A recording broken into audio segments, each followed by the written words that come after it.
안녕하세요, 스피스입니다. NBA 소식 전해드리겠습니다. ESPN이 11위부터 100위까지 순위를 발표했습니다. 참고로 이 순위는 다음 시즌 예상 순위예요. 그런데 스퍼스의 더마 드로잔이 82위로 나왔어요. 그리고 론조 볼이 54등으로 예상보다 엄청 높게 나왔습니다. 잭 라빈이 56등인데 론조 볼이 54등으로 나왔어요. 그리고 자이언 윌리엄스도 19위로 예상보다 높게 뽑혔습니다. ESPN은 다음 시즌 자이언 윌리엄슨이 올스타급으로 플레이를 할 수 있다고 생각을 하는 것 같습니다. 아디다스가 2021년 가을에 트레이 영 시그네처 신발과 의류를 발매할 예정이라고 합니다. 파우 가솔이 NBA로 복귀하고 싶고 LA 레이커스로 가장 가고 싶다고 합니다. 이번 시즌 샬럿 호네츠가 3픽으로 뽑은 루키 유망주 라멜로 볼의 공식 키가 나왔는데요. 키가 2m 3cm로 나왔어요. 포인트 가드 포지션을 계속 보는 선수들 중에서 2m 6cm였던 매직 존슨 이후로 두 번째로 키가 큰 포인트 가드입니다. 이번 시즌 호네츠는 라멜로 볼을 뽑고 고든 헤이워드도 와서 저번 시즌보다 경기는 확실히 재밌을 것 같습니다. 덴버 너겟츠의 볼이 이번 시즌 목표는 올해의 루키상을 받는 거라고 말했습니다. 볼은 작년에 뛰었는데 어떻게 올해의 루키상을 받아 라고 생각하시는 분들을 위해 잠깐 말씀드리면 사무국이 새로운 규정을 만들었어요. 만약에 NBA 데뷔를 저번 시즌 버블에서 데뷔를 했으면 이번 시즌 올해의 루키 이 후보에 들어갈 수가 있습니다. 오클라호마 시티 선더의 샘 프레스티 단장이 셰이 길저스 알렉산더가 슈퍼스타로 올라가려면 뭘 해야 하는지 말했습니다. 수비 실력이 많이 좋아져야 한다. 그래야 다음 레벨로 올라갈 수 있다고 말했고 셰이도 이 말에 동의했습니다.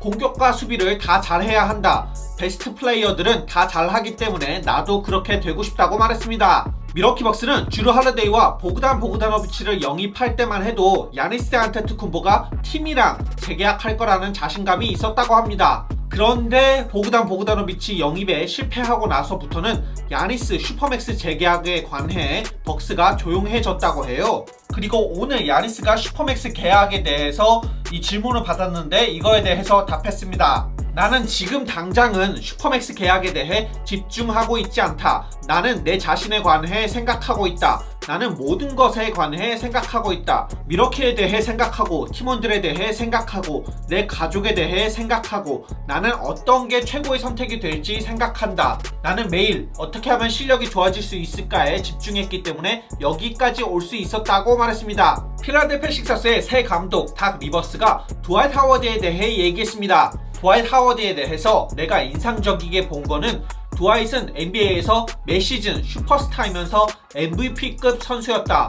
그런데 이제는 롤플레이어가 돼서 모두를 도와주고 싶어 한다고 말했습니다. 그리고 식서스의 벤 시몬스는 어시스턴트 코치 샘 카셀과 미드레인지와 코너 3점 슛을 연습하고 있다고 합니다. LA 클리퍼스의 장기 계획에 폴 조지가 여전히 들어있다고 합니다. 트레이드할 생각은 없는 것 같아요. 스테판 커리가 워리어스와 연장 계약 협상을 시작했다고 전해드렸었죠. 만약에 3년 연장 계약을 하면 계약 규모가 156밀리언 달러, 약 1680억이 된다고 합니다. 첫 시즌 48밀리언 달러, 그 다음 시즌 52밀리언 달러, 그 다음 시즌 56밀리언 달러가 되는 건데요. 56밀리언 달러면 커리가 받는 1년 연봉만 600억이 됩니다.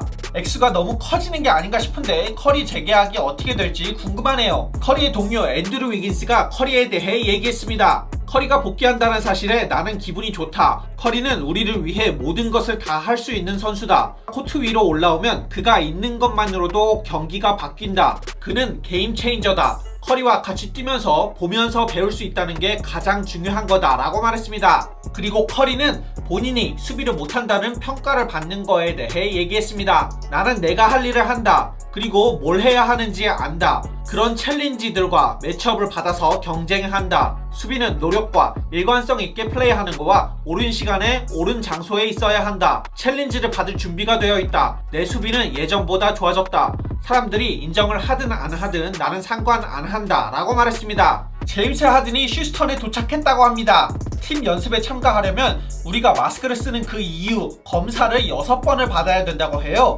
그리고 하든은 아마도 프리시즌 2경기를 못 뛸 것 같다고 합니다.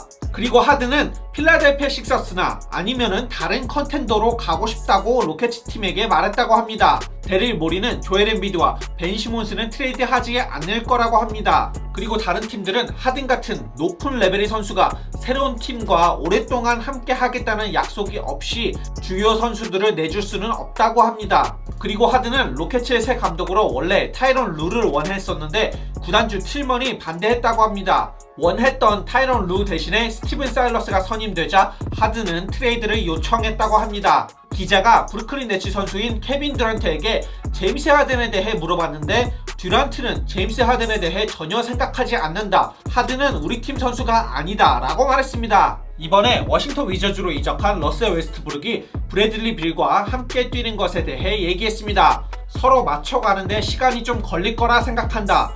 빌은 나에 대해 알아야 하고 더 중요한 건 내가 빌에 대해 알아야 한다.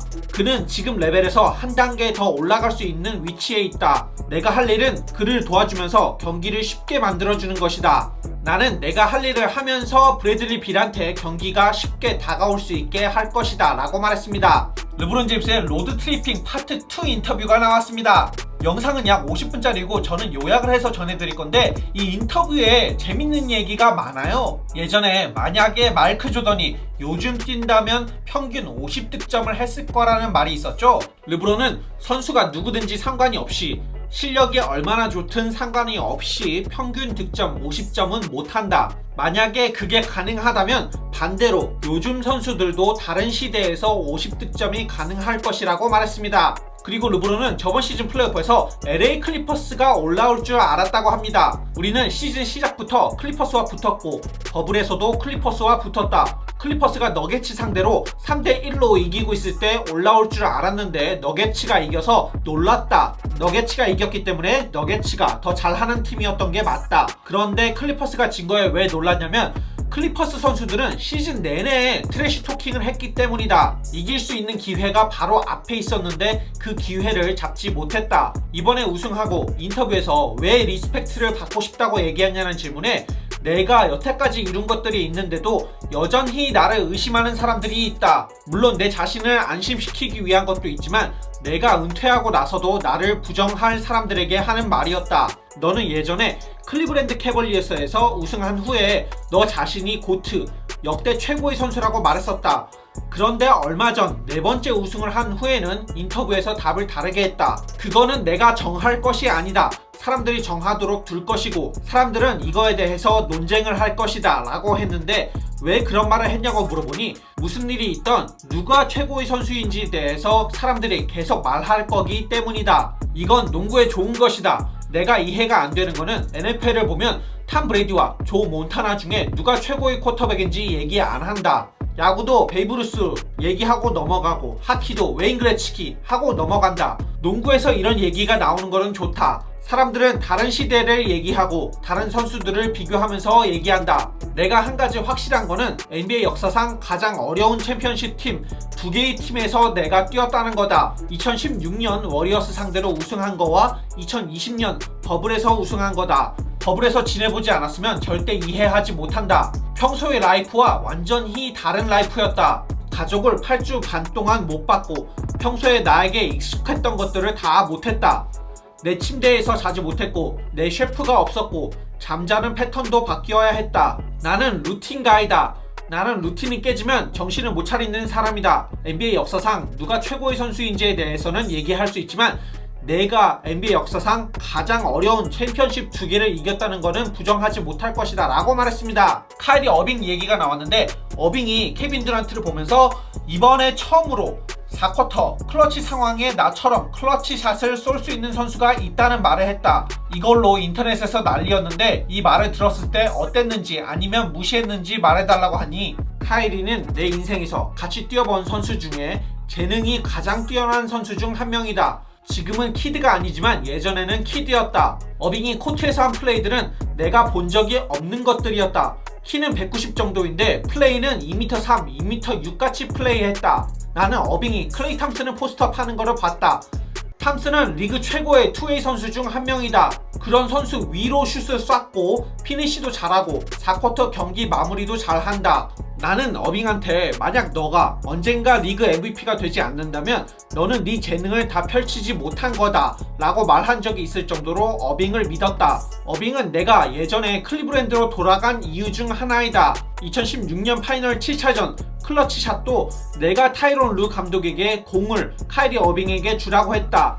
왜냐면 나는 어빙이 받을 매치업을 알았기 때문이다. 우리는 파이널 시리즈 내내 스테판 커리가 어빙을 수비하도록 매치업을 만들려고 했다. 왜냐면 워리어스는 계속 클레이 탐슨을 어빙 수비수로 썼기 때문이다. 어빙이 그 말을 했다는 말을 들었을 때 나는 어빙이 한 말 전체를 다 보고 싶어서 전체를 글로 적어달라고 내 사람에게 말했다. 전문을 받고 나는 damn이라고 생각했다. 나는 어빙하고 3시즌을 같이 보냈다. 나는 같이 뛰는 동안 어빙이 MVP가 되길 바랬다. 나는 어빙이 성공하기만을 바랬다. 우리는 챔피언십을 같이 우승했지만 우리 둘은 잘 풀리지 않았다. 카이리가 코트 위나 코트 밖에서 잘 되기만을 바랬다. 어빙의 말을 듣고 마음이 조금 아팠다. 나는 예전에 나이키 직원들에게 카이리 어빙이 시그네처 신발을 받아야 하는 선수라고 말한 적이 있다고 말했습니다. 루카 돈치치에 관한 얘기가 나왔는데 르브론은 루카는 내가 가장 좋아하는 선수 중 한 명이다. 왜냐면 내가 플레이하는 방식과 그가 플레이하는 방식을 좋아하기 때문이다. 팀이 먼저다. 팀원들을 경기에 참여시키고 만약 나를 득점을 하라고 챌린지를 하면 나는 득점을 할 것이다. 득점하면서 팀원들을 경기에 참여시킬 것이다. 루카 돈치치가 브랜드 계약 협상을 할 때 루카는 나이키도 신고 다른 신발들도 신었었다. 나는 나이키에서 팀 르브론을 만들어서 루카 돈치치를 첫 번째 선수로 뽑고 싶었다. 그렇게 되지는 않았지만 나는 그 정도로 루카 돈치치를 믿었다. 루카 돈치치는 경기 모든 것을 다 조종할 수 있다 라고 말했습니다. 제가 준비한 영상은 여기까지입니다. 구독과 좋아요 부탁드리고 영상 봐주셔서 감사합니다. 좋은 하루 되세요.